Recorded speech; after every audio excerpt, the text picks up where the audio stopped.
짧은 쪽 성벽의 길이는 18km에 달하며 긴 쪽은 무려 72km까지 뻗어 있다. 성벽의 높이는 14m이며 3중으로 되어 있고 성벽 위로 난 길은 4마리의 말이 끄는 마차가 멈추지 않고 비껴갈 만큼 넓다.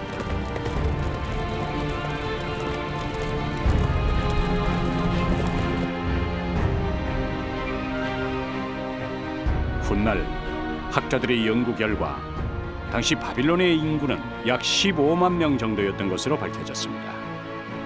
오늘날에 비하면 보잘것없어 보이지만 기원전 6세기 당시엔 세계 어떤 도시보다 큰 규모였습니다.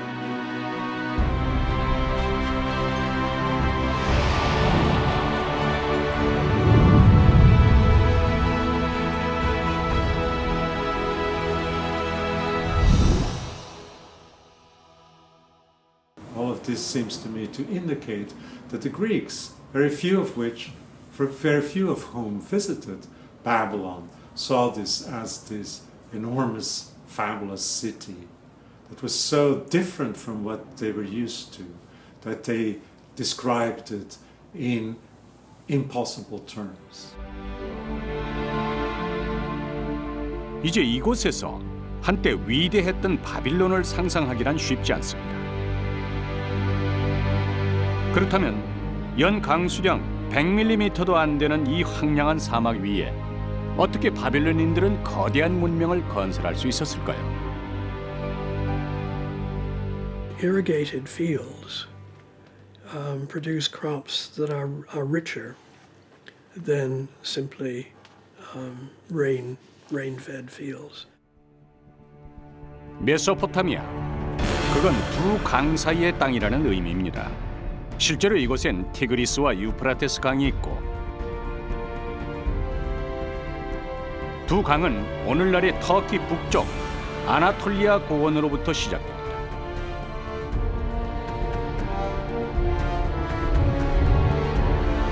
그리고 이 강을 따라 기원전 3000년 전 가장 오래된 도시들이 탄생합니다. 메소포타미아 문명이 그것이죠. 이라크 남부, 사방을 아무리 둘러봐도 갈대만 무성하게 자라는 얕은 호수와 늪지대가 펼쳐져 있습니다. 유프라테스와 티그리스 강이 만들어낸 선물이기도 합니다. 때문에 이곳 사람들은 수천 년 전부터 물고기를 잡거나 소를 키우고 또 대추 야자를 경작하며 살아왔습니다.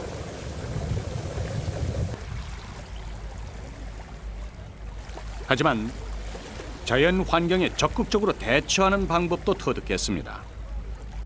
인류 역사 최초로 관계 농업을 시작했으며 소득이 폭발적으로 증가하자 그 남는 생산물은 교역을 통해 해결해야만 했습니다.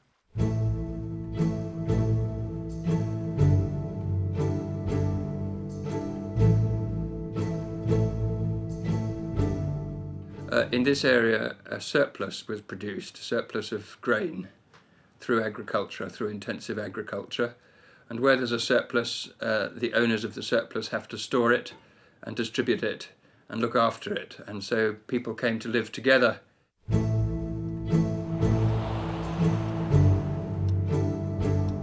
이제 사람들은 수확량을 기록해야만 했죠.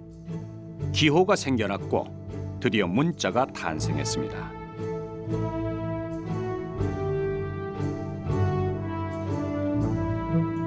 메소포타미아인들은 이렇듯 이미 기원전 3000년 전에 문자와 수학 그리고 오늘날 우리가 알고 있는 별자리들을 찾아냈습니다.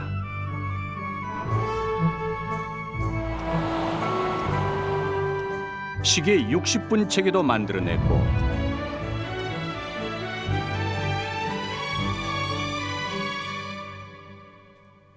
현재 우리가 사용하고 있는 지적, 사회적 체계를 탄생시킨 주역들이었던 셈입니다. 바그다드 남쪽 300km, 아브라함의 출생지로 잘 알려진 우르에 거대한 지구라트가 남아 있습니다. 고대 수메르인들이 신을 숭배하기 위해 건설했던 탑이죠. The ziggurat in Ur is the oldest surviving ziggurat of ancient Mesopotamia. It was built Well, we don't know when it was built. It was certainly built sometime already in the 3rd millennium BC, 5,000 years ago. 지구라트란 하늘과 땅을 이어주는 집이란 뜻으로 고대로부터 매우 신성시되던 공간이었습니다. 그러나 이곳 역시 전쟁의 참화를 비껴나진 못했죠. 이것이 전투 중 발생한 총탄의 흔적들입니다.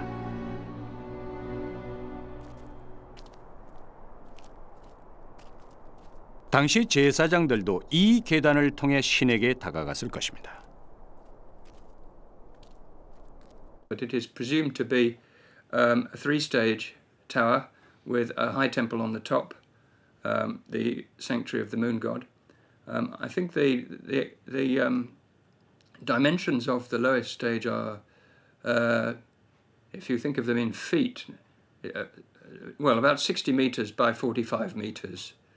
And so it wasn't actually square, it was rectangular. 지구라트의 규모만으로도 당시의 우르가 얼마나 번성했는지 쉽게 짐작할 수 있습니다. 대부분 땅에 묻혀버렸지만 지금도 왕궁과 주택의 흔적들이 곳곳에 남아있죠. 위에서 내려다보면 오늘날과 달리 강물의 흔적도 발견할 수 있습니다. 지금으로부터 5,000년 전 우르는 푸른 나무들이 무성했고 견고한 성벽 너머론 왕궁이 있었으며 정중앙엔 신을 맞이하기 위한 지구라트가 45m 높이로 솟아 있었을 것입니다.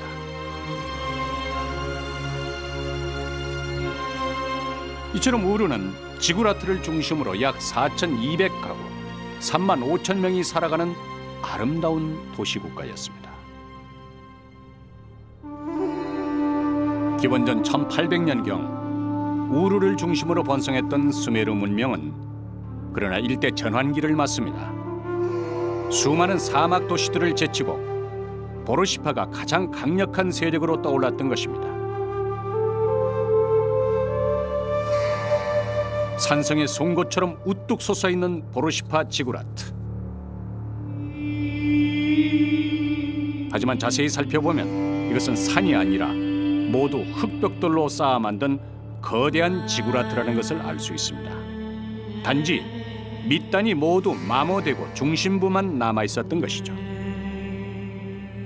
Einerseits die Bautechnik, die wird eher für eine Datierung ans Ende des 3. Jahrtausends sprechen. Und eine Notiz im Kodex vom Hammurapi, wo wir wissen, dass dieser König, also Anfang des 2. Jahrtausends, dieses Sida, das Hauptheiligtum in Borsippa, eben restauriert habe. 하무라비는 기원전 1800년경 이곳 보르시파를 중심으로 구바빌론을 건설했습니다. 그는 제국을 다스리기 위해 하무라비 법전으로 유명한 세계 최초의 성문법을 탄생시켰죠.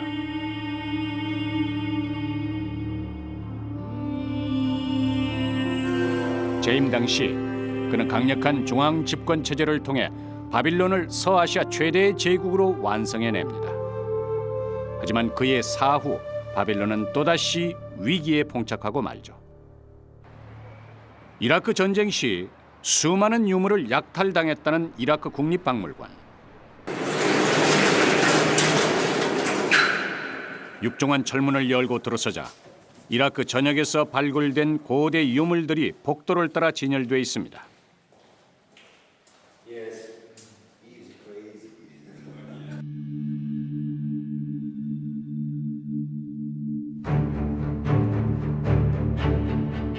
통로 끝 박물관 정중앙에서 만난 아시리아 유물관.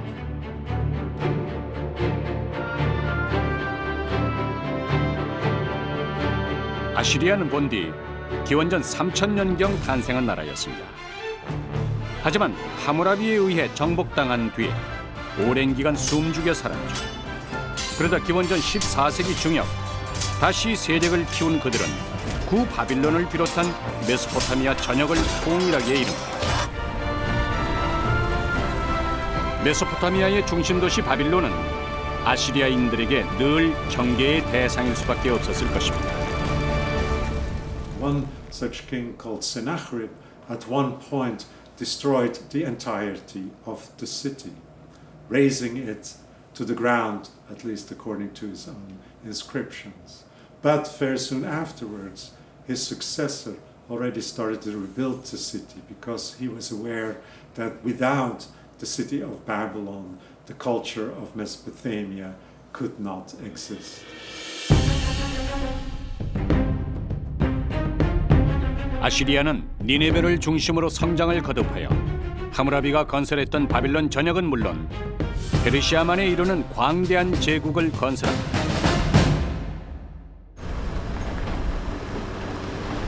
그러나 페르시아만에 인접한 이곳 칼데아 지방에서 또 다른 세력이 아시리아를 노리게 되죠.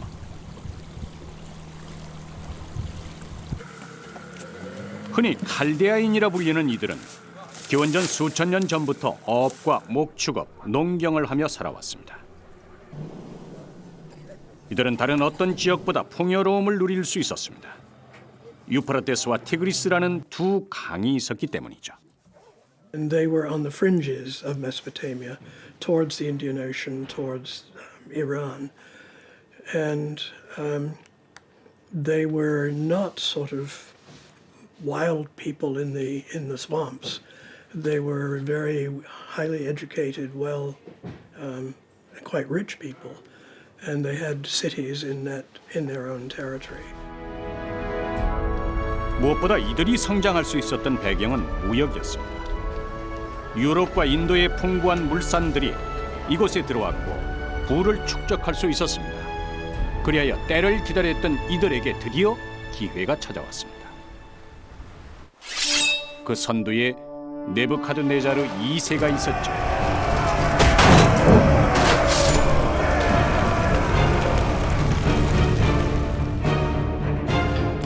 기원전 605년 왕으로 등극한 그는 곧바로 하무라비의 후손임을 자처하며 바빌론 재건에 나섭니다. 아시리아로부터 바빌론을 수복한 그는 니네베를 중심으로 남아있는 아시리아의 잔존 세력을 물리치고 여세를 몰아 서쪽으로 향했죠. 그리하여 지중해 연안에 있는 시리아를 비롯하여 예루살렘,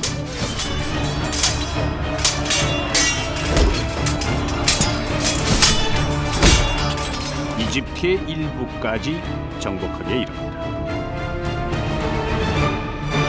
Nebuchadnezzar used the city of Babylon as his capital, and since he was a great military campaigner who conquered regions such as the area of Judah and the city of Jerusalem, he had access to great amounts of wealth which he used to rebuild Babylon, to turn Babylon into a great city. 바빌론은 드디어 네부카드네자르 2세의 야망에 걸맞게 복원됐습니다.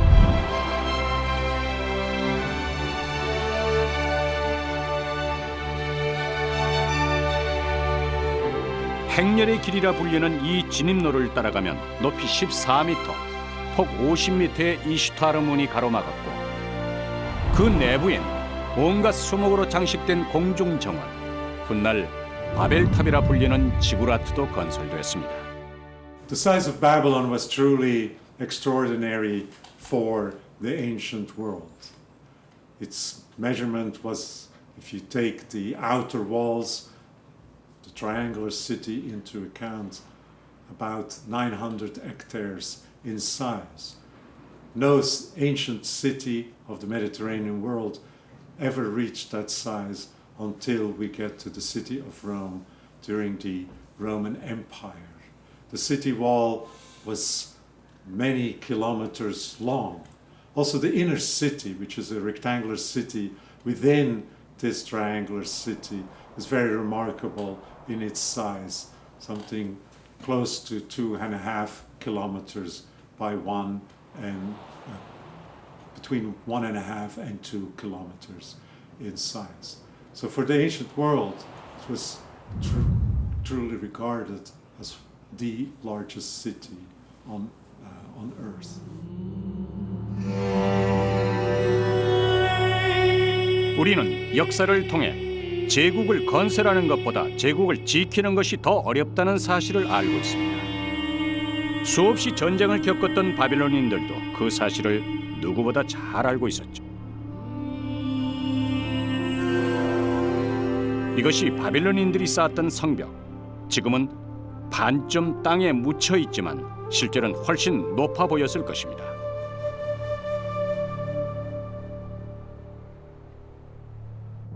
돌이 귀했던 까닭에 성벽의 재료는 오로지 흑벽돌이었습니다. 바빌론인들은 흑벽돌 사이에 갈대와 모르타르를 넣음으로써 접착력과 강도를 높였습니다. 그렇게 높이 14m.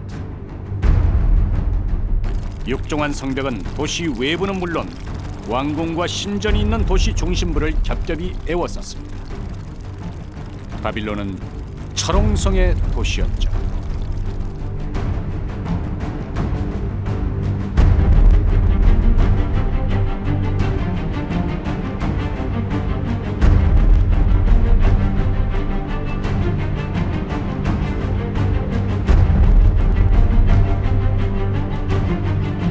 두께 7m가 넘는 성벽 위로는 마차가 지나다녔고 곳곳에 망루에선 24시간 침입자를 관찰했을 것입니다.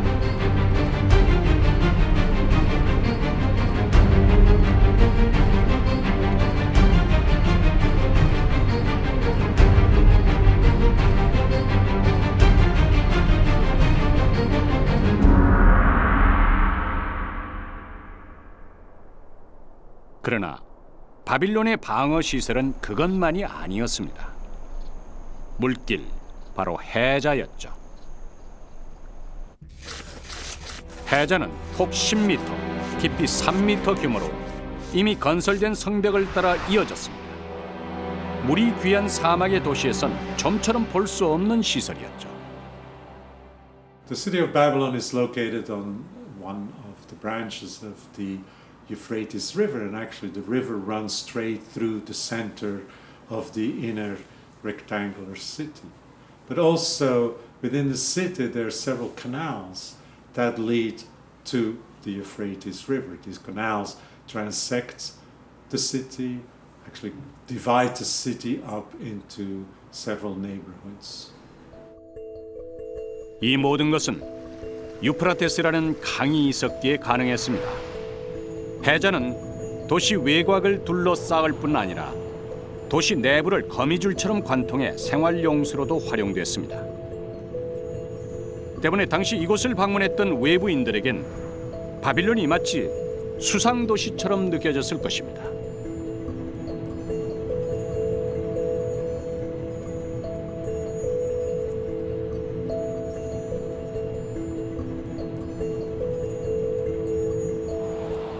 이것은 당시 바빌론의 하수 시스템을 재현해 본 것입니다. 자연석이 아닌 인공물에 의한 하수 시스템은 인류 역사상 바빌론이 최초로 완성해낸 작품으로 알려져 있습니다. بنظام صحي متطور، نظام تصريف صحي متطور، بعمل أقنية طويلة فيها قنوات مصنوعة من الفخار ومربوطة بالأسفلت لمنع تسرب المياه منها. 인류가 이룩한 모든 문명은 강에서 탄생했습니다.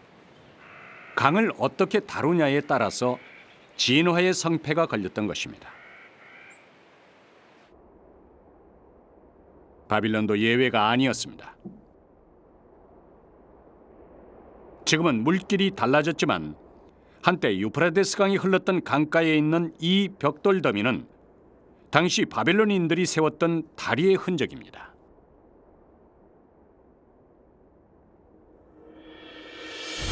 다리를 건설하기 위해 그들은 우선 튼튼한 강목을 3.6m 간격으로 박았습니다. 그 밑은 구운 벽돌을 이용해서 단단하게 고정시켰죠. 그런 다음 벽돌의 마모를 막기 위해 지금의 레바논에서 실어온 삼나무로 주변을 에워쌌습니다. 그리고 그 위에 상판을 얹어 완성했죠. 이것은 당시로선 세계 최첨단의 공법이자 가장 큰 규모였습니다. 바빌론엔 최소한 이런 다리가 8개는 있었던 것으로 밝혀졌습니다. 다리는 성문으로 이어졌고 성문마다엔 각기 독특한 이름들이 있었죠. 적들이 혐오하는 성문, 침입자들이 싫어하는 성문,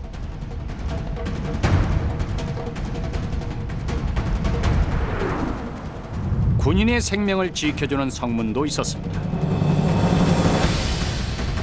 그러나 그 어떤 곳보다도 웅장하고 아름다운 성문이 있었습니다. 바로 이슈타르문.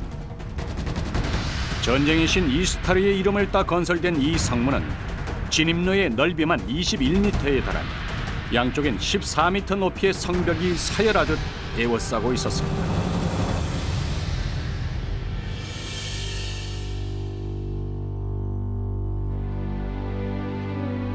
성문 곳곳엔 수많은 사자와 황소, 용과 같은 부조들이 청색 벽돌 위에 장식되어 있었습니다. 모두 바빌론의 신을 상징하는 신성한 동물들이었습니다.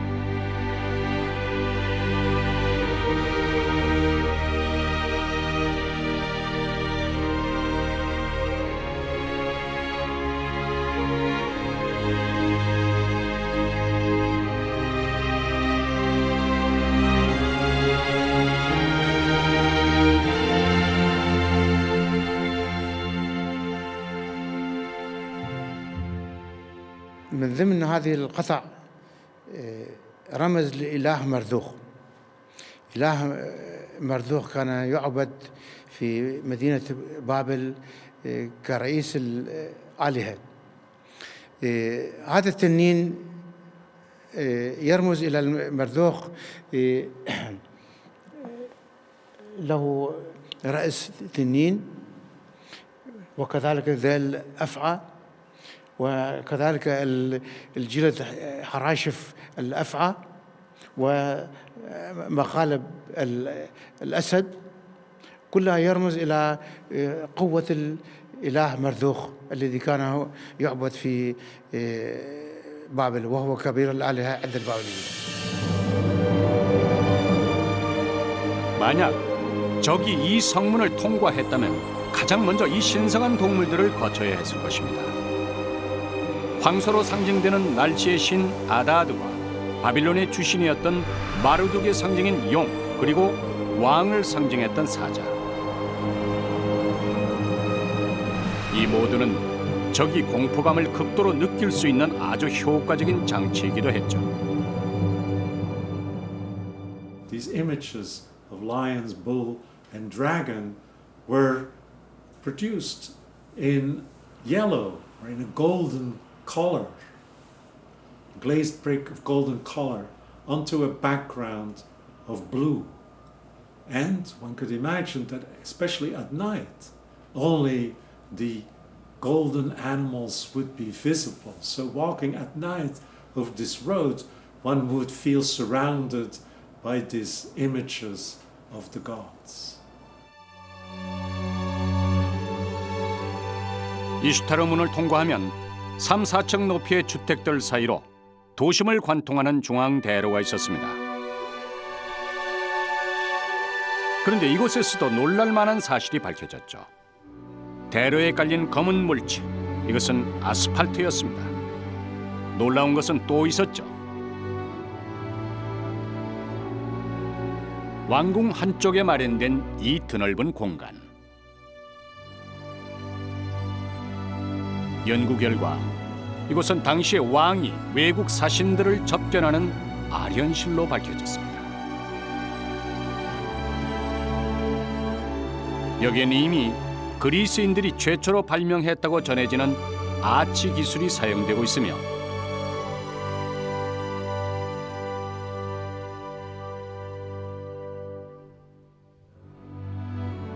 섭씨 1450도를 유지해야만 구워낼 수 있는 청색 벽돌, 즉 최첨단의 세라믹 기술 또한 사용됐음을 볼 수 있었습니다.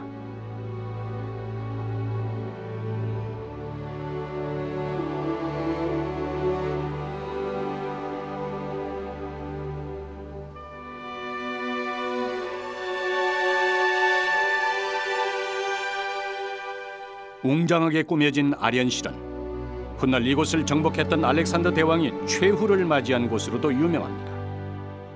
그런데 왜 바빌론인들은 한결같이 푸른색을 즐겨 사용했을까요?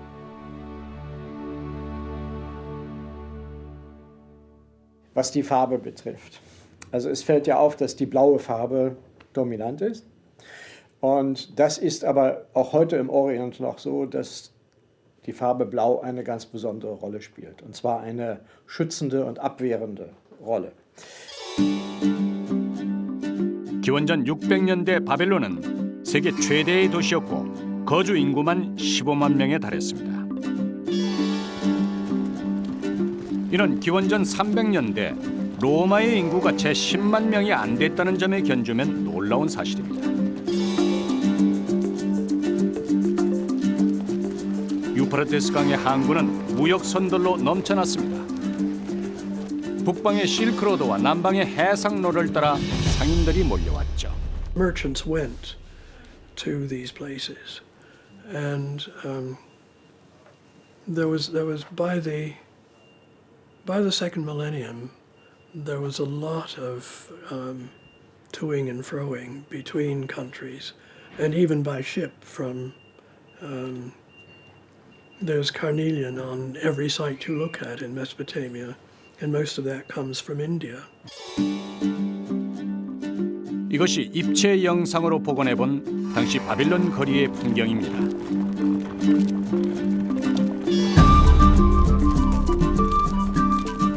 노점엔 터키에서 생산된 카펫과 중앙아시아로부터 갖고 온 달콤한 포도와 대추 야자가 있고 열대 과일 망고도 보입니다.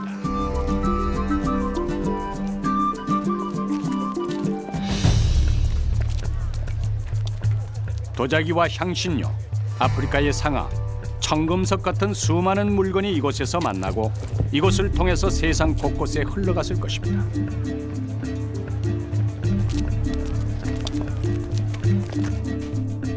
그런데 아주 재미난 이야기도 전해집니다.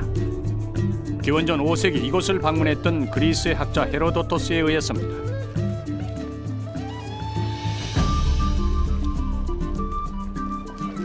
바빌론을 두루 여행했던 헤로도토스는 자신이 쓴 책 역사에서 이렇게 기록하고 있죠. 여자들은 남자가 자신을 고를 때까지 기다려야 한다. There's another story in Herodotus about women, and that's that there was a marriage market in Babylon in which men bid for women to become their wives. 남자는 자신이 고른 여자에게 상당한 액수의 돈을 지불한 후 성지 이외의 곳에서 함께 거주한다. 헤로도토스가 본 것은 바빌론의 결혼 시장 풍경이었습니다. 여자들은 강요가 아닌 자의에 의해 무대에 섰고 남자들은 자신이 마음에 드는 여자를 선택할 수 있었죠. 그리스인들의 시각에선 바빌론은 이처럼 생경하면서도 세상에 온갖 재미난 이야기들이 넘치는 사막 끝 동방의 경이로운 도시였습니다. 그리고 이런 이야기들은 훗날 유럽인들의 바빌론에 대한 환상을 더욱 자극하는 요소들로 작용했습니다.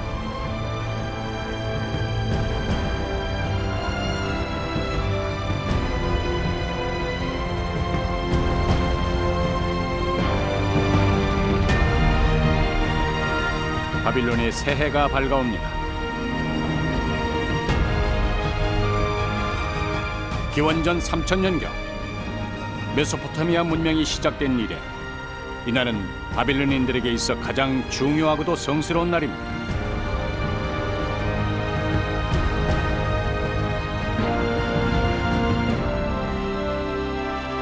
날이 밝자 모든 성문이 열리고 각 지방에서 찾아온 각기 다른 신의 행렬이 줄을 잇습니다. 바빌론에 주신 마르둑에 대한 신년 할애 의식이 시작된 것이죠.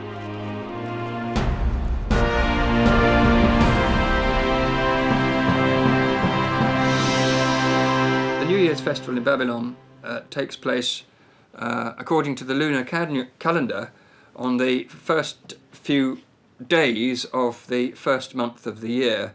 The first month of the year roughly coincided with the spring equinox in March or April, depending upon how the lunar calendar worked for that particular year. 춘분은 낮의 길이와 밤의 길이가 정확히 일치하는 날입니다. 바빌론인들에겐 이날이 새해였죠. 또한 이날은 바빌론의 신 마르둑이 우주의 혼란을 잠재우고 질서를 바로 세운 날이기도 했습니다.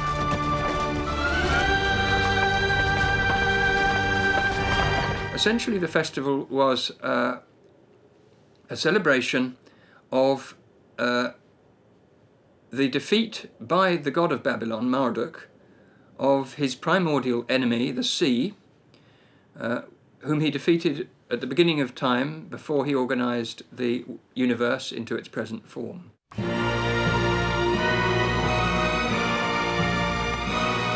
약 12일간에 걸쳐 계속된 신년 축제의 마지막 날,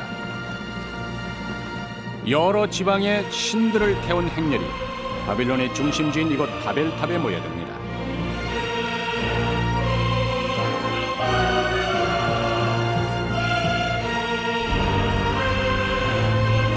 그리고 탑의 맨 꼭대기에 있는 이 신상, 하무라비 이래 바빌론의 주신이었던 마르둑에게 경배합니다.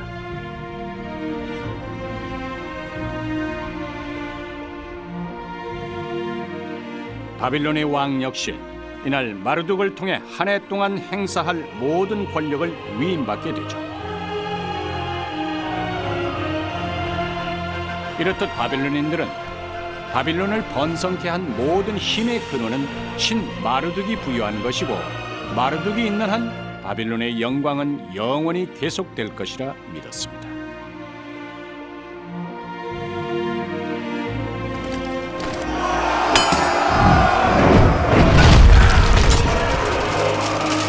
하지만 훗날 성경 창세기의 기록은 바빌론에 대해 그리 호의적이지 않았습니다. 성경에서 묘사된 바빌론인들은 침략자이자 우상 숭배자들이었고 하늘에 도전하는 무모한 세력들이었습니다. 그 중심에 바벨탑이 있습니다. 하늘에 닿을 만큼 높았다는 탑. 과연 바벨탑의 진실은 무엇이며 왜 성경은 그렇게 묘사했던 것입니다.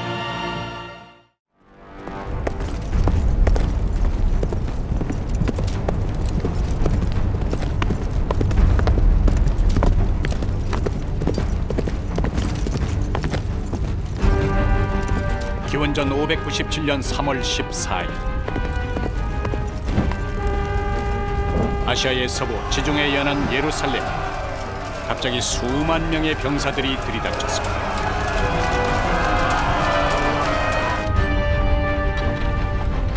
이들은 거대한 공성탑에 투석기까지 준비한 당시로선 최고의 정예병들이었습니다.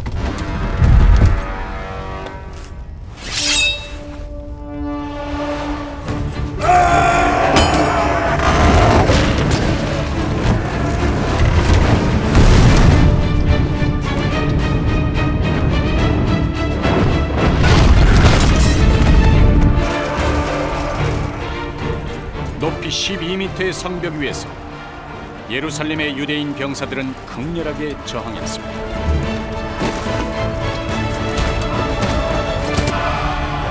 하지만 결코 이들의 적수가 되지 못했죠.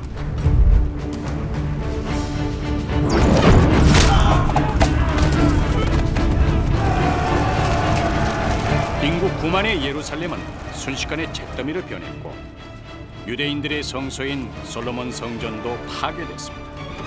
이것이 지난 2600년 동안 유대인들이 겪어야 했던 민족 순환사의 첫 장면입니다. Jerusalem was destroyed, and if your important religious home city is badly destroyed, it stays in memory for a long time.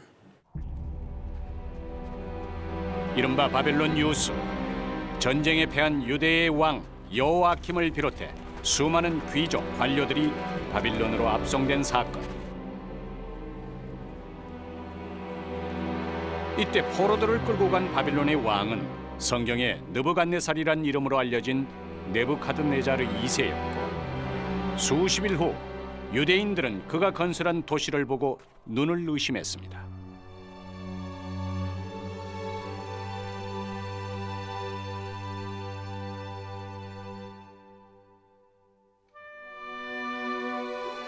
바빌론.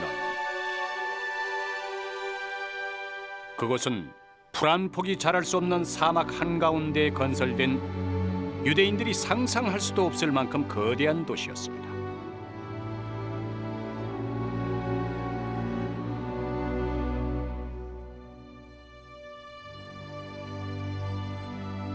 도시를 둘러싼 18m 높이의 성벽과 신의 상징들로 채워진 성문, 도시 내부를 관통하는 대로와 15만 명의 시민을 품고 있는 크고 작은 주택들.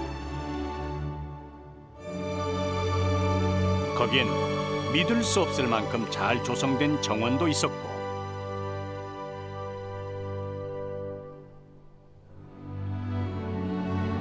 하늘에 닿을 듯 뻗어 있는 거대한 탑도 있었죠. 그러나 포로 신세인 유대인들에게는 이 마천루의 도시가 그저 좋아 보이지만은 않았을 것입니다. One of the great disasters to the people, the authors of the Bible, was the destruction of the city of Jerusalem and the temple of Jerusalem by the Babylonian king Nebuchadnezzar II. So they saw him as a hostile, cruel ruler who destroyed their major temple, and who took their people into exile. Obviously, they depicted him in very negative terms.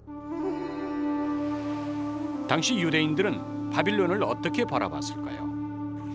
그것을 짐작할 수 있는 바빌론에 관한 이야기들이 성경 곳곳에 남아 있습니다. 그중 가장 대표적인 것이 바벨, 즉 바벨탑에 관한 이야기입니다. 성경에서 바벨탑은 신에 대적하려는 인간의 오만함을 상징합니다. 그래서 완성될 수 없는 탑이고 징벌받아야 마땅한 탑이기도 하죠. 이것은 그런 바벨탑에 관한 교훈을 가장 잘 담고 있는 피테르 브레헬의 작품입니다. Bruegel exemplifies this tradition in the late medieval period and the Renaissance, and a little later too, of depicting the Tower of Babel in art. Of course, the inspiration for this was the Bible story about the Tower of Babel in Genesis. 바벨탑에 관한 이야기는 성경에만 있는 게 아닙니다. 성경이 기록되기 한참 전인 기원전 400년경 이곳을 방문했던 그리스의 역사학자 헤로도토스는 이렇게 기록했습니다. 이것은 아직도 존재한다. 탑의 높이는 90m에 달한다.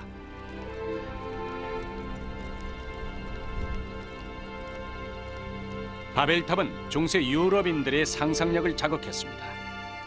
그리하여 수많은 모험가들이 이 미지의 탑을 찾아 사막을 건너 바빌론이 있다는 오늘날의 이라크로 향했습니다. 그리고는 각기 자신이 본 것을 바벨탑이라고 전했고 유럽 예술가들의 창작 열망을 더욱 뜨겁게 만들었습니다. Later travellers all the way up to the 18th century came to the same conclusion that there were brick remains in Mesopotamia that were comparable with the story of the Tower of the Babel in the Bible and perhaps could be identified with it. 네부카드네자르 2세, 성경에서 흔히 느부갓네살이란 이름으로 더 잘 알려진 바빌론의 왕이죠.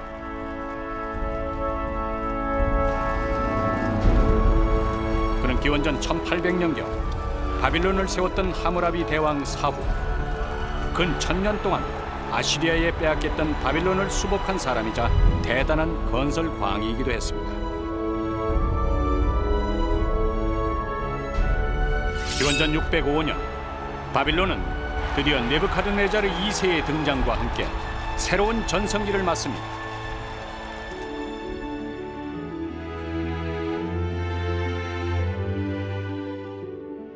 주변국을 정복한 그는 바빌론이 세상의 중심임을 알리고 싶어 했죠. 당연히 그에 걸맞는 바벨탑과 같은 상징물이 필요했을 것입니다.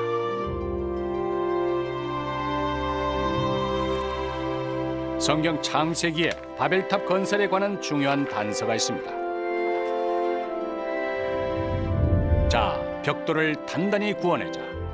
사람들은 돌 대신 벽돌을 쓰고 흙 대신에 역청을 썼다. Bricks because clay and the mud of the alluvium is an abundant material in Mesopotamia, and so it's the obvious thing to build it with. There was very little wood and no stone whatsoever, so bricks made of clay were omnipresent in ancient Mesopotamia and used to build everything.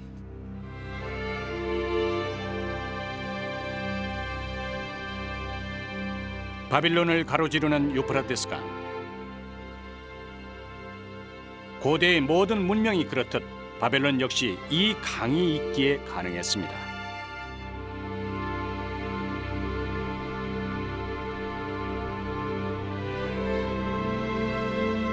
이곳은 연 강수량이 100mm도 안 되는 아주 건조한 땅이어서 물을 주지 않으면 나무 한 그루 쉽게 자랄 수 없는 아주 황량한 땅입니다. 하지만 유프라테스 강은 모든 것을 가져다 주었죠.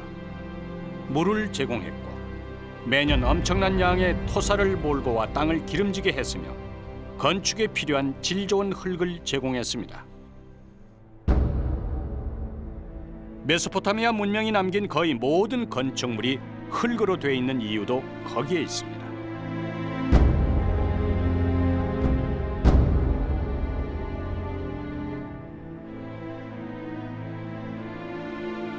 그들은 이미 기원전 3000년 전에 아치와 같은 기술을 터득할 만큼 흙 건축의 전문가들이었습니다.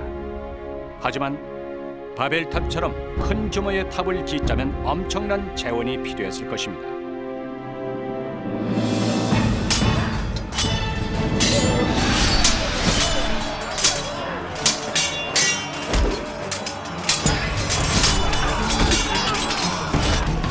강자가 모든 것을 한꺼번에 얻자면 전쟁보다 손쉬운 방법이 없었을 것입니다.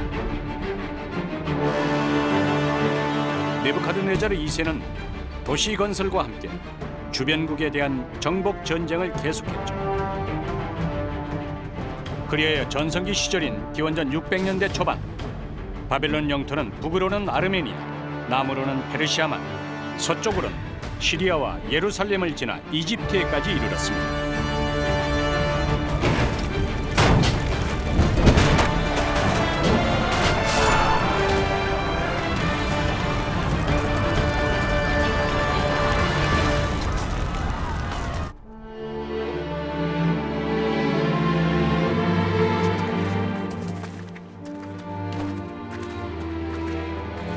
우리가 이미 알고 있는 유대인의 비극, 바벨론 유수도 그 결과물이었던 것이죠. 네부카드네자르 2세에게 바벨탑 건설은 바벨론 제국의 영광을 선언하는 야심찬 도전이었을 것입니다. 하지만 바벨탑 건설이 애초부터 네부카드네자르 2세가 세운 계획은 아니었습니다.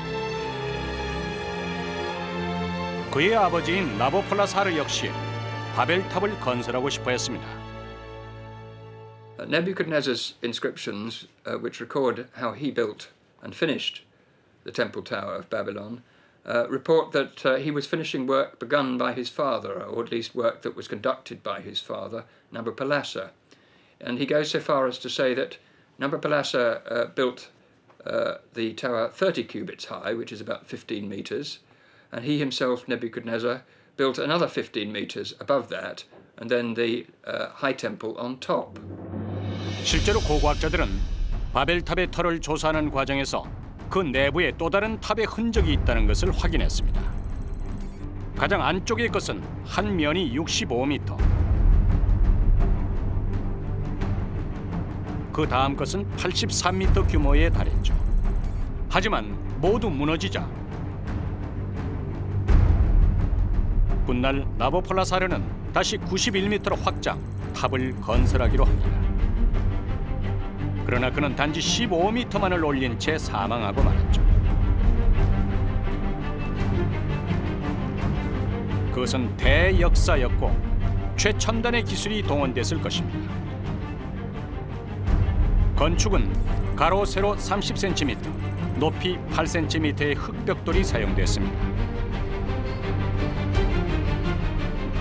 그들은 이 벽돌을 가지런히 놓은 다음에 그 위에 몰타르를 깔고 갈대와 밀집을 얹었습니다. 그것은 접착력을 높이고 하중을 흡수하는 아주 효과적인 방법이었습니다.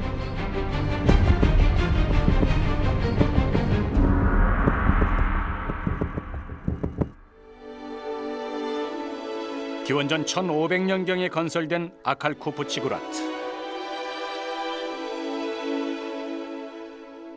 지금도 이 지구라트엔 갈대와 밀집을 넣은 흔적이 뚜렷하게 남아 있습니다. 비바람에 벽돌이 마모됐음에도 불구하고 여전히 썩지 않고 남아 있는 갈대는 때로 지붕의 처마 역할까지 하고 있음도 볼 수 있죠.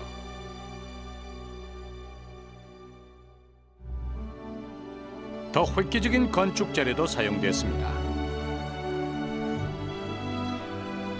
바로 석회입니다. 이것은 무른 진흙을 돌처럼 단단하게 해주는 역할을 합니다.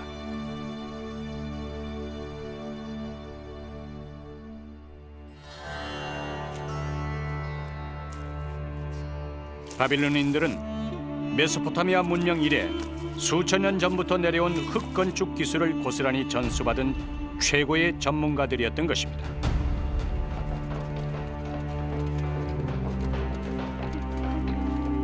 물론 이 모든 건설의 책임자는 네부카드네자르 2세였습니다.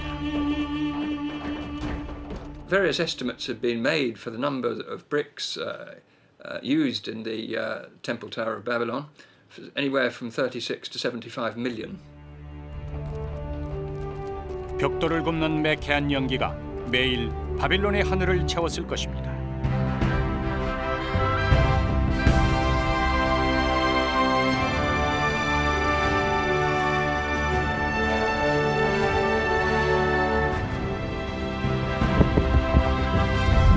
그렇게 수십 년에 걸쳐 완성됐을 가로, 세로, 높이 각각 91.2m의 바벨탑.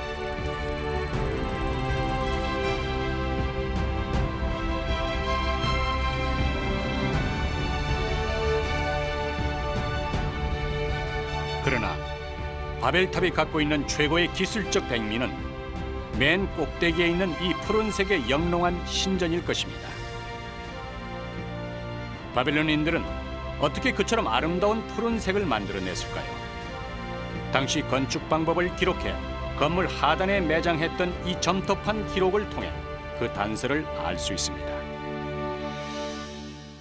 There are inscriptions of Nebuchadnezzar, other inscriptions of Nebuchadnezzar, which report his building work on Etemenanke, and they say that the top temple, the temple at the top of the tower, was clad in dark blue tiles. The words used are lapis lazuli bricks. These are tiles glazed with dark blue glaze to match the colour of lapis lazuli. Lapis lazuli is a dark blue mineral found in Afghanistan, which was much prized for jewellery in ancient Mesopotamia, so was imported for that reason. 푸른색은 예로부터 서아시아 사람들에게 부와 행운을 뜻했습니다. 때문에 그 어떤 보석보다 사랑받았던 것이 이 라피스 라줄리라 불리는 청금석이었죠.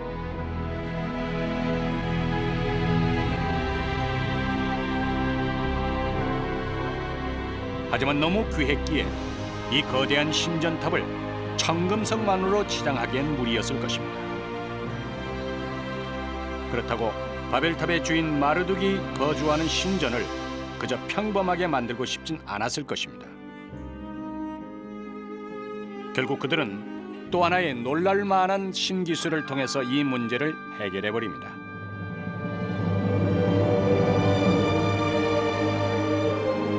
독일 페르가몬 박물관에 복원되어 있는 바빌론의 이슈타르 문입니다. 여기엔 사자와 황소, 용 같은 수많은 신상들이 부조돼 있죠. 그런데 이 신상과 함께 눈에 띄는 게 푸른색의 벽. 이것은 누가 봐도 불에 구워낸 벽돌, 즉 자기 벽돌입니다.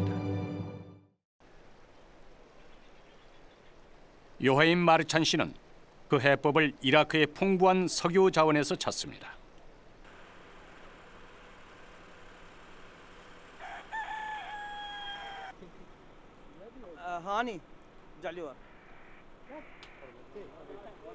지금도 솟구치는 이 석유를 이용해 바벨론인들이 세계 최초로 도자기라는 세라믹 기술을 개발할 수 있었다는 것입니다.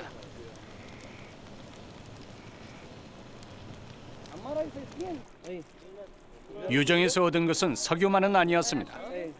검고 끈적끈적한 이것이 바로 역청이라 불리는 천연 아스팔트입니다.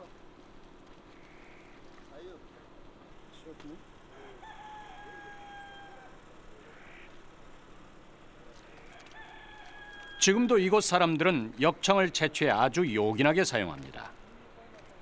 처음엔 무르지만 금방 단단해지면서도 접착력이 강해 건축 방수 재료는 최고죠.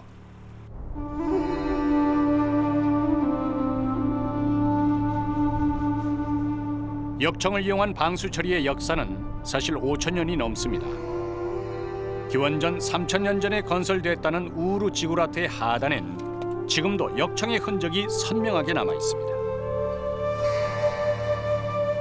뿐만 아니라 역청은 벽돌 사이에 들어가 모르타르를 대신하기도 했으며 건축 밑면에 칠해져 방수용 아스팔트가 되기도 했습니다.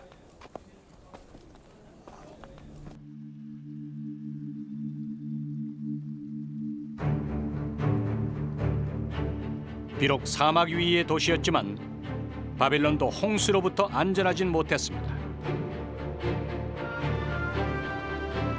물이 채워진 해저가 도시 주변은 물론 시내 곳곳을 관통했고 가끔 유프라테스 강이 범람하는 사태도 일어났습니다.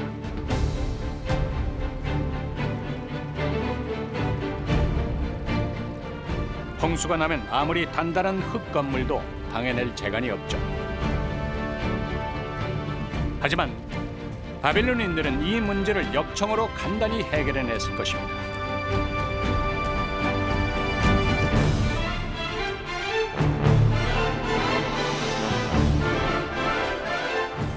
그렇다면 바벨탑은 바빌론 어디에 세워졌던 것일까요? 그곳은 왕궁 옆에 있던 에사겔 사원으로부터 약 200m 떨어진 너른 공터였습니다. 바빌론이 한눈에 내려다 보이는 아주 전망 좋은 곳이기도 하죠. 자기 벽돌로 화려하게 장식된 신전 내부로 들어가면 정중앙에 바빌론의 주신 마르둑이 자리했습니다.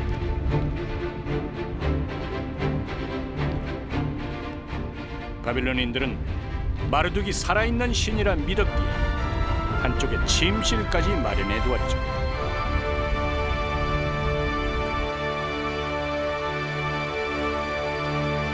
Marduk, the great god of Babylon, lived in Esangil, his temple, much as a king would live in a palace. His wife was there, his son was there. They had their own suites of cult rooms, but also lots of menial gods, ordinary gods who were essentially his servants, had cult rooms around and about. So the whole building was like a divine palace. 이것이 세계 방송 사상 최초로 입체 영상을 통해 복원해본 기원전 500년대 바빌론의 아침입니다. 매일 동이 트는 아침이면 특별히 선택받은 사제들이 신전 내부로 들어왔습니다. 그리곤 마르둑을 씻기고 옷을 갈아입혔으며 싱싱한 과일들을 제단에 바쳤습니다.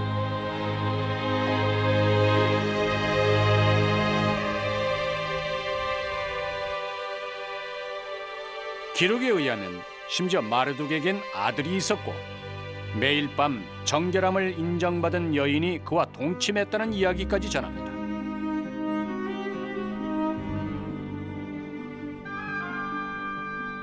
그리하여 밤중엔 엄격히 통제됐습니다. 단 별자리를 관측해야 하는 천문학자들만은 예외였죠. 그러나 바벨탑은 성경에 기록된 것처럼 신의 징벌이 아닌 페르시아의 침략에 의해 기원전 482년 완전히 망가지고 맙니다. 그 뒤로는 더 이상 복구되지 못했습니다.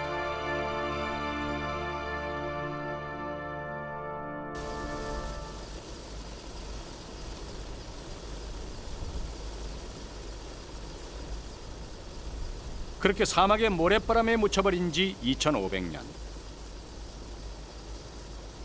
이 지역을 점령했던 많은 사람들은 이 질 좋은 벽돌을 캐내 집 짓는 것은 물론 원형 경기장, 댐 건설, 도로를 위한 교각과 같은 건설 재료로 사용해버리고 맙니다.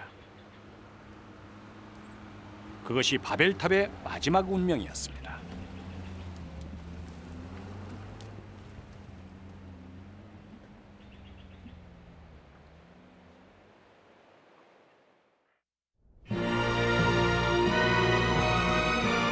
이처럼 바벨탑은 전설도 성경 속에서 등장하는 신화도 아니었습니다.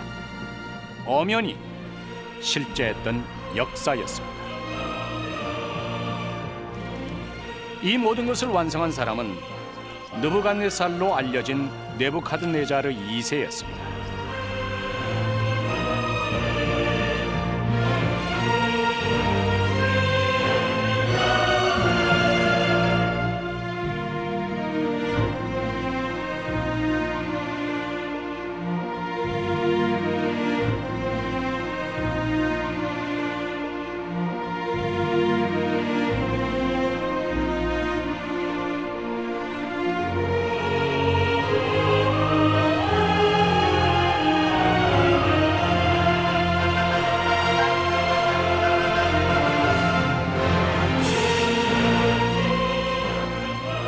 건설왕이기도 했던 그는 바벨탑 외에도 역사에 남을 만한 또 하나의 걸작을 남겼죠.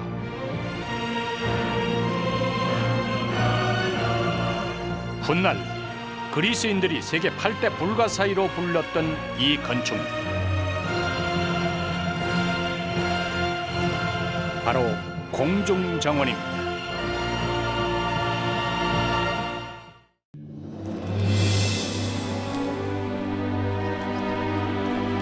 지금으로부터 2600년 전 바빌론의 신전 에사겔에선 성대한 결혼식이 열립니다.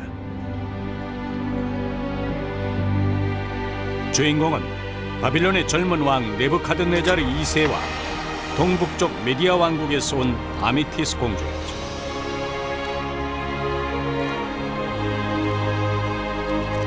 얼핏 평범해 보였지만 사실 이 결혼식은 엄청난 정치적 의도를 가지고 있었습니다. إن الملك البابلي نبوخذ الثاني 600 قبل الميلاد حاول إضعاف أو إسقاط الإمبراطورية الآشورية بتعاونه مع الملوك الميديين وعلى الأخص كإخسار. 티그리스와 유프라테스 강이 흐르고 있는 서아시아는 당시 바빌론과 아시리아 그리고 동북쪽의 메디아 왕국이 팽팽한 세력 다툼을 하고 있었습니다. 그런데 바빌론의 네부카드네자르 2세와 메디아 왕국의 키악사레스 왕이 결혼 동맹을 맺음으로써 세력 균형이 깨지고 만 것입니다. 바빌론과 메디아 연합군은 아시리아로 쳐들어갔죠. 결국 아시리아는 기원전 612년 수도인 니네베가 함락됨으로써 멸망하고 맙니다. فقد تزوج ابنته الأميرة الميدية أميتس تقوية أواصر العلاقة بين البابليين والميديين وذلك لإسقاط بابل والذي أدى هذا التحالف أو التعاون إلى إسقاط العاصمة الآشورية نينوى في عام 612 قبل الميلاد. 젊은 왕 네부카드네자르 2세에게 아미티스는 사랑스러운 아내이자 또한 은인이기도 했을 것입니다.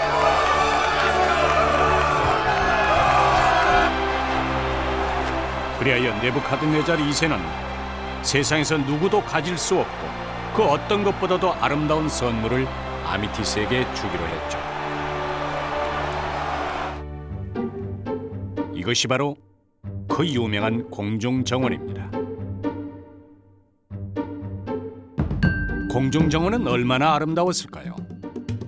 훗날 그리스인들은 공중정원의 아름다움이 인간의 영역 밖이라고 생각했습니다. 그리하여 그들은 알렉산드리아에 있는 파로스 등대,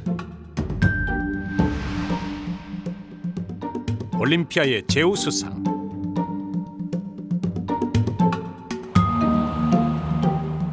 할리카르나소스에 있는 마우솔로스 능묘,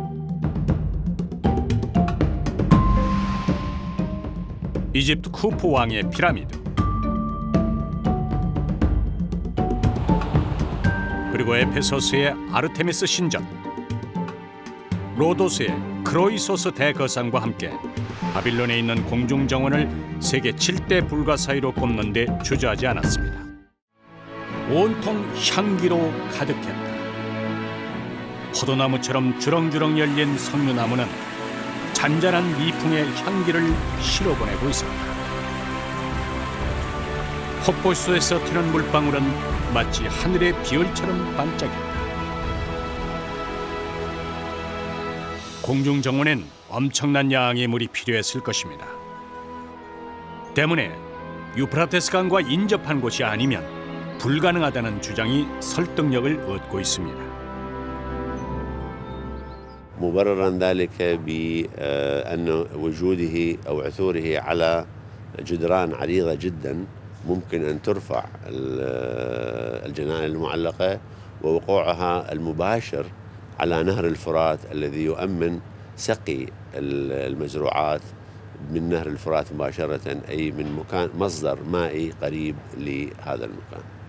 발굴을 통해 콜데바이가 최초로 주장했던 공중정원의 위치는 왕궁 내부 아련실과 가까이 있습니다. 유프라테스 강까지는 상당한 거리가 있죠. 때문에 최근 학자들은 유프라테스 강과 인접한 성벽 안쪽에 공중정원이 있었을 것이라 추정하고 있습니다. 무엇보다 왕궁 내에 여성 거주지와 가깝다는 이유가 크게 작용했습니다. 실제로 1세기 그리스 학자 스트라보는 공중정원에 대해 이렇게 기록하고 있습니다. 가장 중대한 이야기는 정원 양옆에 수차였는데 수차의 임무는 하루 종일 유프라테스 강에 물을 퍼올려 정원에 붓는 것이었다. 이처럼 공중정원은 사랑하는 왕비를 위해 건설했다는 그 아름다운 이야기만큼이나 아직도 베일이 쌓여 있고 논란도 많습니다. 과연 공중정원의 자리는 콜데바이의 주장에 오를까요? 또 다른 주장도 있습니다.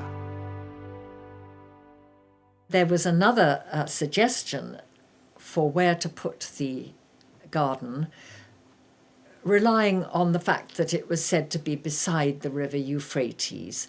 And they put it right beside the river Euphrates. But unfortunately, all the walls of Babylon, which are enormous, are in between the garden and the palace. So the king couldn't just walk out of his palace. He'd have to get over all these walls or go through the gates. I mean, it wouldn't have been, you know, one wants to step out of one's palace into the garden. That's the point of it being a palace garden. 영국 옥스퍼드 대학의 스테파니 달리 교수의 주장에 따르면 공중정원은 바빌론이 아니라 바빌론 서북쪽 티그리스 강변에 있는 니네베라는 도시에 있었다는 것입니다.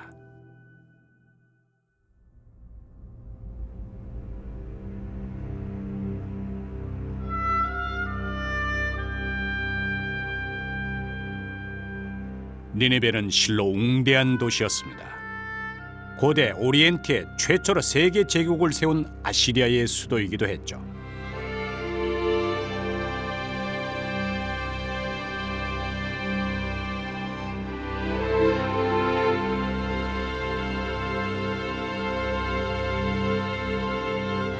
니네베가 최고의 전성기를 맞은 것은 기원전 700년경 세나케립이 왕위에 있었을 때입니다. 당시 세나케립은 방이 적어도 80개나 되는 왕궁을 건설했으며 도시의 영역은 700헥타르에 달했죠.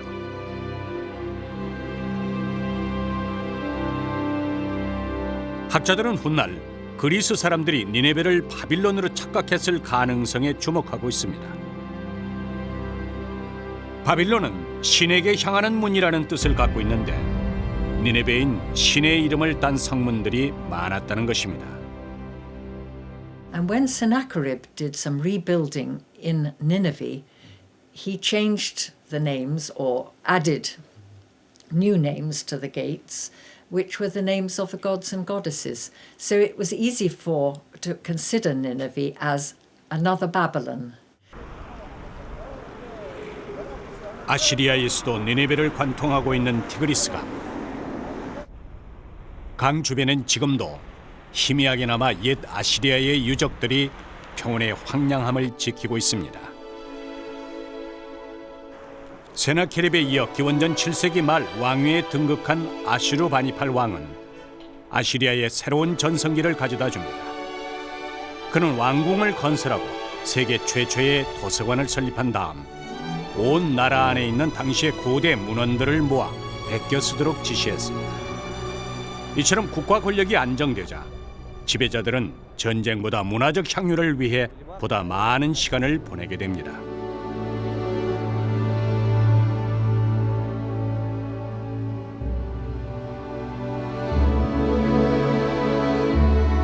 정원 조성은 이제 아시리아 왕들이 왕실의 권위를 내세우는 중요한 수단으로 발전하게 됩니다. 니네베에서 발굴된 수많은 점토판들엔 당시 아시리아인들이 정원을 어떻게 건설했는지 잘 나타나 있죠. One relief that is preserved but very damaged in the British Museum, and then the drawing that was made of one which did not survive to be brought back to a museum. And those two pictures give us quite a clear idea, I think, of how the garden looked. When the water came to the end of the aqueduct and flowed downhill, it divided into different streams. 실제로 이 부조를 보면 정원 전체에 어떻게 수로를 배치했으며 또 어떤 방법으로 물을 끌어들였고 공급했는지를 알 수 있습니다. 심지어 그들은 물을 공급받기 위해 산에 터널을 뚫기까지 했던 것으로 알려졌습니다. It is 50 kilometers of water engineering to bring mountain water all the way from the mountains down to Nineveh, feeding in other water courses and bringing it in at the right level for the garden. This is a fantastic achievement which would have been hugely admired by the Greeks and the Romans.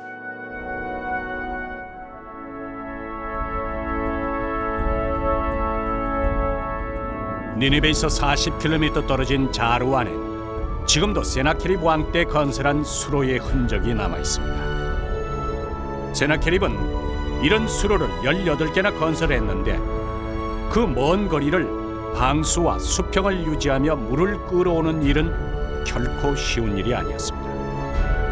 아시리아 왕들이 정원 꾸미기에 쏟아부은 이런 엄청난 노력은 공중정원의 니네베설을 더욱 확산시키는 계기가 되었습니다. The problem is that the Greek and Latin authors, they all attribute to Babylon and not to Nineveh. And the most problematic for this interpretation is the mention of a paradeisos, a garden close to a palace where Alexander the Great died, and we know that he died in Babylon. 바빌론 왕의 아련실입니다. 하지만 훗날 페르시아를 정복하고 천하를 제패했던 알렉산더 대왕이 기원전 323년 생을 마감한 곳이기도 합니다.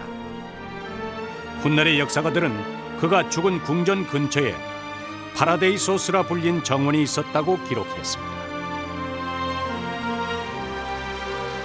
그렇다면 이들이 말한 파라데이소스라 불렸다는 정원이 공중정원은 아니었을까요?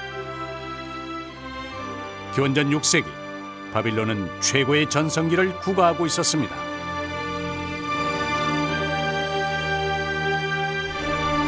정복자였던 네부카드네자르 2세는 이미 어느 날 30층 높이에 해당하는 바벨탑의 건설자이기도 했습니다.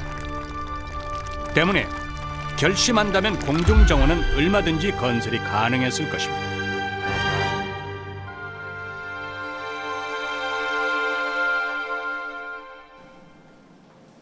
그리스의 한 도서관.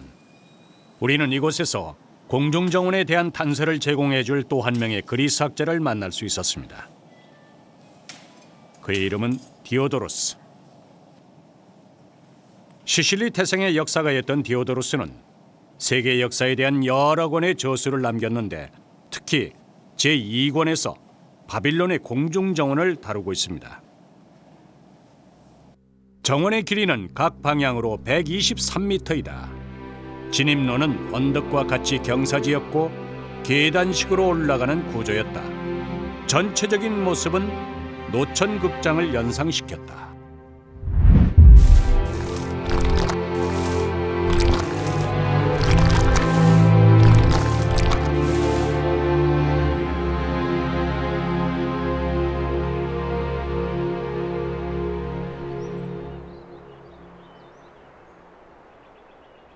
Josephus said that this king, Nebuchadnezzar, built this garden because of his wife, because he loved his wife, and his wife was Midian, and she was missing the mountains where she came from, and so he constructed these gardens for her in order not to miss her country so much.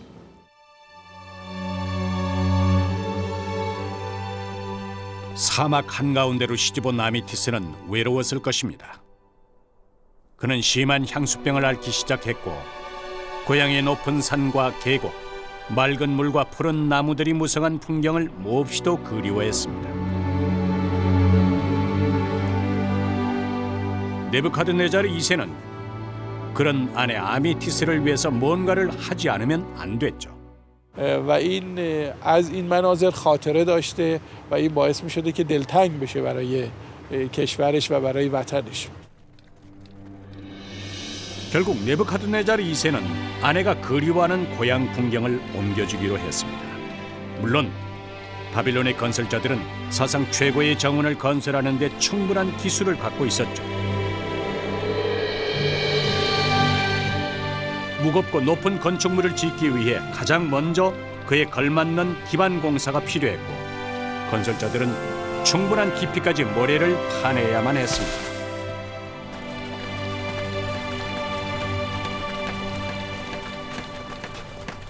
About the appearance of the Hanging Gardens, he says that you had one approach. We must imagine it as a staircase, which leads to the top floor of the gardens. And you also have terraces which have been built on each other. You had a series of terraces built upon one another. So that's in front of every terrace you had a gallery which has been supported by stone pillars.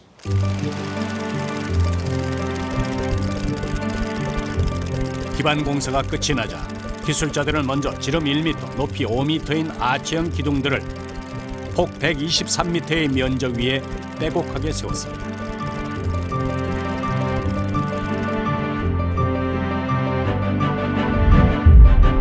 그리고는 그 위에 견고한 돌판을 얹은 다음 나무를 심을 수 있는 테라스를 남기고 다음 층을 지어갔습니다. 멀리서 바라본다면 마치 경기장의 관람석을 연상케 했을 것입니다. They have used for the rooftops of all these galleries one layer of reeds, of a lot and thick layer of reeds, and then they covered this layer with bitumen, and then they used baked bricks and cement. 방수 문제에 관한 바빌론의 기술자들은 최고였습니다. 그들은 이미 수천 년 전부터 내려온 메소포타미아 문명의 흙 건축 기술을 통해 노하우를 갖고 있었죠. 먼저 흙벽돌을 깐 다음 그 위에 나무로 된 판을 깔고 역청을 부어 덮었습니다. 그리곤 그 위에 흙을 쌓아 나무를 심었던 것이죠.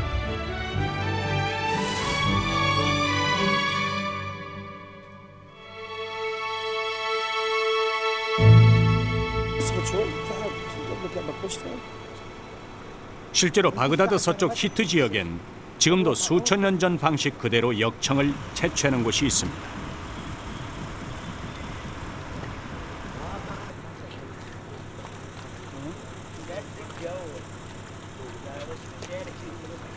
사람들은 손에 흙을 묻힌 다음 재빨리 무른 역청을 뜯어내 건축 하단이나 배의 밑창에 바르곤 합니다. 처음엔 무르나 금방 단단해지고 접착력이 좋아서 방수 효과인 최고의 재료죠.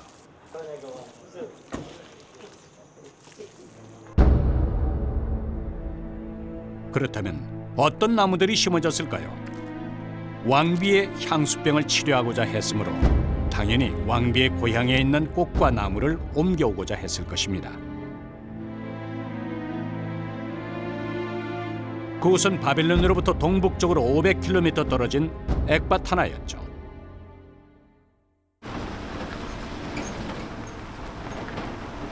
오늘날 이란 북부 하마단주의 주도인 이곳은 과거 엑바타나로 불렸으며 고대 메디아 왕국의 수도였습니다.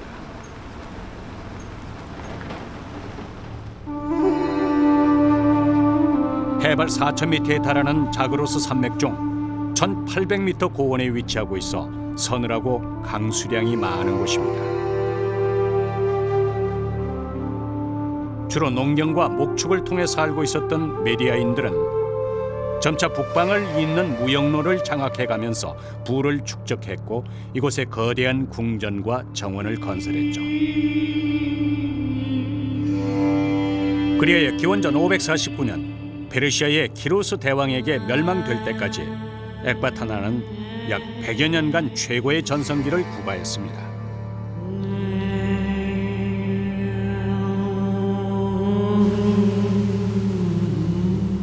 때문에 메디아의 궁궐에서 태어났던 아미티스는 사막과 달리 뚜렷한 계절 변화와 늘 맑은 물이 흐르는 시내, 그리고 싱그러운 나무와 꽃들 속에서 성장했을 것입니다. بارش باران زیادتر باشه، رطوبت هوا بالا باشه و تو این شرایط اکثر گیاها به خوبی رشد میکنن. بنابراین تنوع گیاهی بالایی رو ما در شمال ایران داریم و گیاها خیلی پررشد و سرسبز هستند. 역사적으로 이란 사람들이 갖는 낙원에 대한 묘사는 한결같습니다.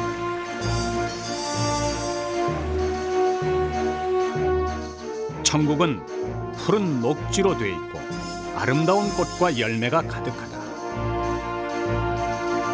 그곳엔 꿀과 우유가 흐르며 수로와 연못이 많다. 이런 이란인들의 낙원에 대한 인식은 고대의 수많은 정원을 탄생시킨 배경이 됐습니다. 그들은 지상의 천국과 유사한 풍경을 만들어내고 싶어 했죠.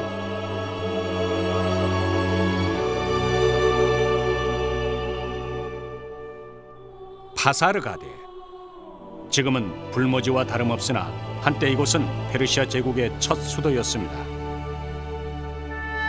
파사르가데란 오늘날의 의미로 페르시아의 정원이란 뜻이죠. 놀라운 것은 이때 나온 가데, 즉 정원입니다. 인류 역사상 최초로 정원이란 말이 여기에서 탄생됐던 것입니다.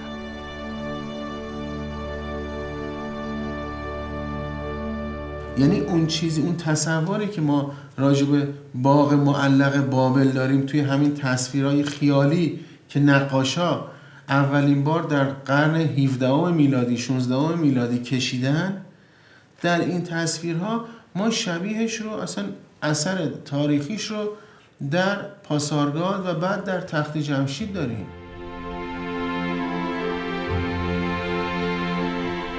그러나 이 위대한 제국은 기원전 331년 알렉산더 대왕에 의해 멸망된 후 2300년 동안 평온에 버려진 채 오늘에 이르고 있습니다.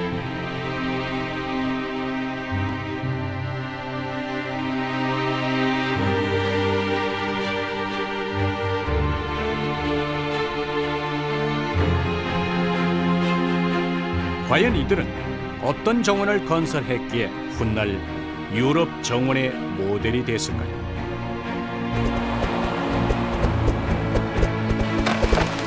이것이 우리가 복원해본 타사르가데의 모습입니다. 그런데 고대 이란의 정원에서 가장 눈에 띄는 게 있습니다. 어디에든 물을 뿜어내는 분수가 있다는 것이죠.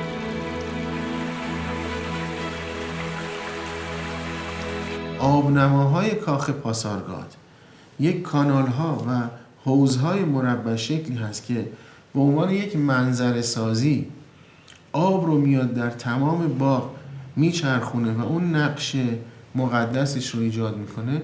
از نظر عمل کردی هم میاد آب رو پالایش میکنه و تمیز میکنه. 고대 페르시아 정원, 즉 이란 정원의 가장 큰 특징은 물을 어떻게 활용하느냐 하는 것이었습니다. 물의 양에 따라 정원의 규모가 결정됐죠. 보통은 맨 중앙에 수압에 의해 자연적으로 치솟는 분수대를 마련했습니다. 페르시아가 개발한 발명품이기도 합니다.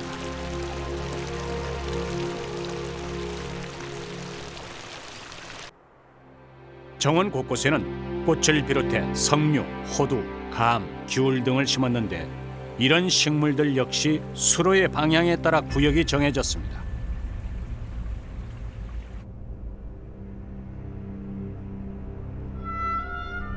이곳이 바로 그 유명한 페르세폴리스입니다.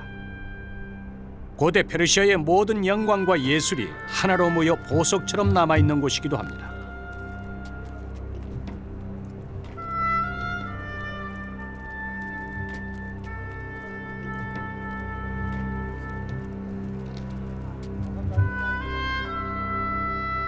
산비탈을 깎아 모두 12만 5천 평방미터의 구릉지에 건설된 이 도시는 기원전 330년 알렉산더 대왕에 의해 파괴될 때까지 페르시아의 궁전이었습니다.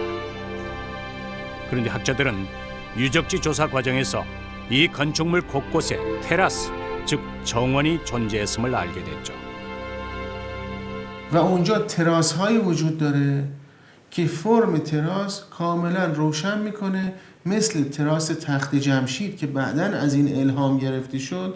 این تراس ها سبز بودن، باغ بودن. 궁전을 건설할 때 기술자들은 가장 먼저 수로를 어떻게 배치할 것인지를 고민했을 것입니다. 다행히 페르세폴리스는 산비탈에 있었기에 그곳으로부터 물을 공급받아 테라스에 흐르도록 할 수 있었습니다. 때문에 이곳은 건조 지역임에도 불구하고 사철 푸르고 향기로운 꽃과 나무들로 가득했을 것입니다. اینکه ما روی دیوارهای تخت جمشید این اثر رو میبینیم، اینها ادامه فرهنگیه که از دوره ماد هنوز تو ایران رایجه. 그러나 공중 정원은 나무를 구해오는 일부터 결코 쉽지 않았습니다. أميتيس التي جلبها من الجبال شمال العراق أو شمال جنوب إيران، وقد حاول عمل شيء مشابه للطبيعة التي كانت تعيش فيها، وجلب لها الأشجار والأزهار من كل أنحاء العالم. 마차의 행렬이 장관을 이뤘을 것입니다. 짐꾼들은 석류나 야자나무 등 200여 종류의 수목과 함께 온갖 진귀한 꽃들을 바빌론으로 옮겼죠. 장렬하는 태양 아래서 나무들이 말라 죽지 않게 하는 것도 큰 문제였을 것입니다. یعنی گیاهی که بذرش در دست باشه یا به شکل نهال یا سیدلینگ باشه اینو بشه منتقل کرد و یا بوته رو بشه تقسیم کرد همراه با ریشه جابجا کرد. طبیعیه که درختای شاید خیلی بزرگ مشکل بوده، بیشتر درختایی که گل میدن، شکوفه میدن و در زمستان به خواب میرن اینها انتقالشون راحت تر است. 이제 마지막으로 해결해야 될 문제가 있습니다. 그건 엄청난 수량의 물을 어떻게 공급하느냐 하는 것이었습니다. 이에 대해서 기원전 1세기 그리스의 학자 스트라보는 바빌론의 기술자들이 그 문제를 어떻게 해결했는지를 기록하고 있습니다. 수차는 정원 꼭대기에서부터 내려왔는데 계단과 평행하게 뻗어 있다. 수로였을 것으로 예상하나 아무도 그 내부를 들여다볼 수 없었다. 이것은 스크류 펌프를 통한 물 공급 방식을 떠올리게 합니다. 보통은 그리스의 아르키메디스가 발명한 것으로 알려졌지만 바빌론에선 이미 사용되고 있었던 것이죠. لقد ذكر المؤرخ الأغريقي ديودورس 40 قبل الميلاد بأن الجنان المعلقة كانت مؤلفة من 7 طوابق وهي أعلى من أعلى نقطة من الأسوار الداخلية بمسافة 20 متر تقريبا. وهناك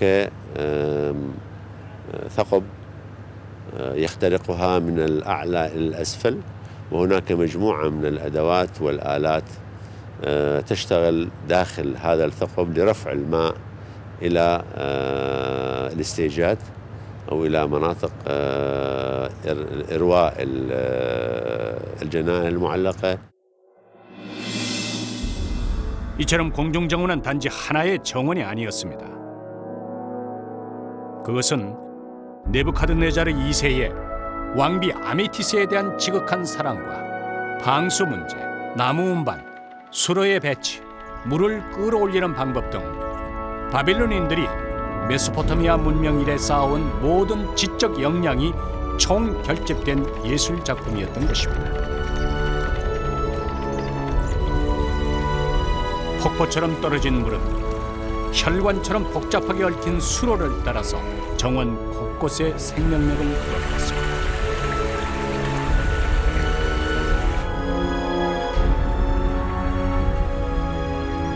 누구라도 이것을 방문했다면 울창한 삼림 속에 들어와 있는 느낌을 받았을 것입니다.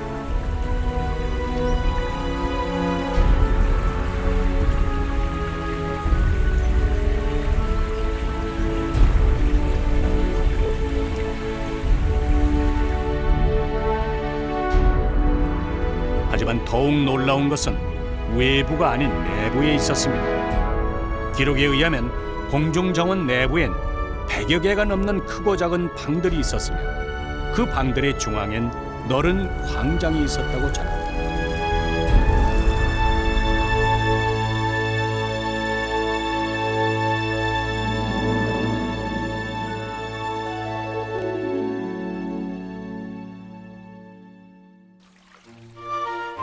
천창을 통해 은은한 빛이 들어왔을 광장 가운데인 더위를 식혀줄 목욕탕도 있었습니다.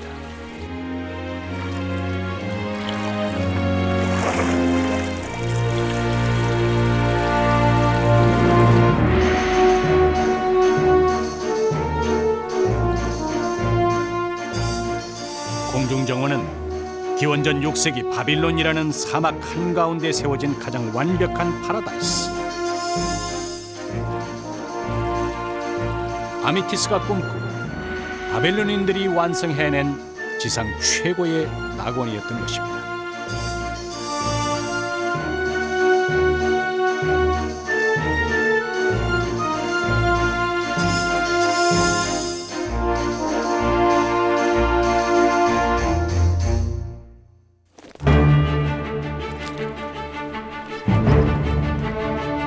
이처럼 고대 그리스인들이 세계 7대 불가사의로 불렀던 공중정원은 네부카드네자르 2세와 아메티스 공주의 사랑으로 건설됐습니다.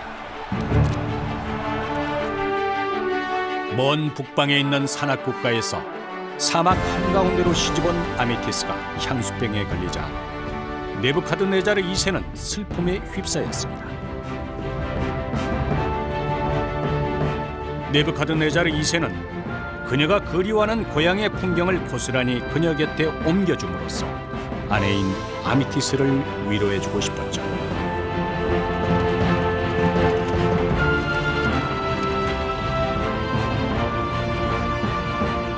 결국 네부카드네자르 2세는 공주가 살았던 북방 메디아에 있는 수백 종의 꽃과 나무들을 바빌론으로 가져옵니다.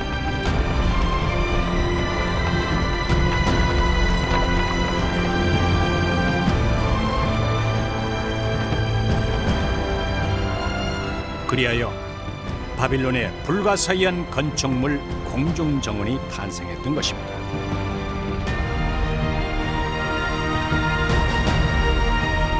기원전 6세기 바빌론은 사막 한가운데 있는 마천루의 도시였습니다. 그곳엔 크고 장엄한 아름다운 이슈타르 문이 있었고 오늘날의 30층 높이에 해당하는 세계에서 가장 높은 바벨탑이 있었습니다.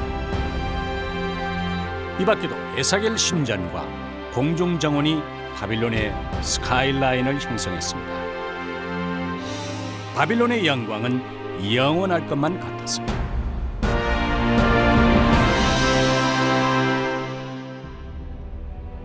하지만 바빌론은 네부카드네자르 2세 사후 권력 다툼이 벌어졌고 결국 그가 죽은 지 43년 만인 기원전 539년 페르시아의 침략을 받고 맙니다. 모든 것이 불타버렸죠.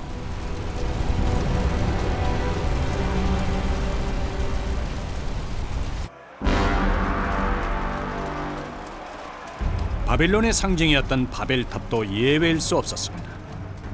군사용 전망대로 쓰일 수 있다는 이유로 페르시아의 왕 키루스는 파괴를 명령합니다. The city of Babylon was the imperial capital of Nebuchadnezzar and his successors, and was a capital city, had been a capital city for 1200 years by that time. But when the Babylonian Empire fell in 539 BC to the Persian conqueror Cyrus, Babylon became only a provincial capital in the Persian Empire. 그 후 바빌론은 재건되지 못했습니다. 불길과 함께 바빌론의 영광도 영원히 역사 속으로 사라지고 말았죠. 이것이 우리가 아는 전설의 도시 바빌론입니다.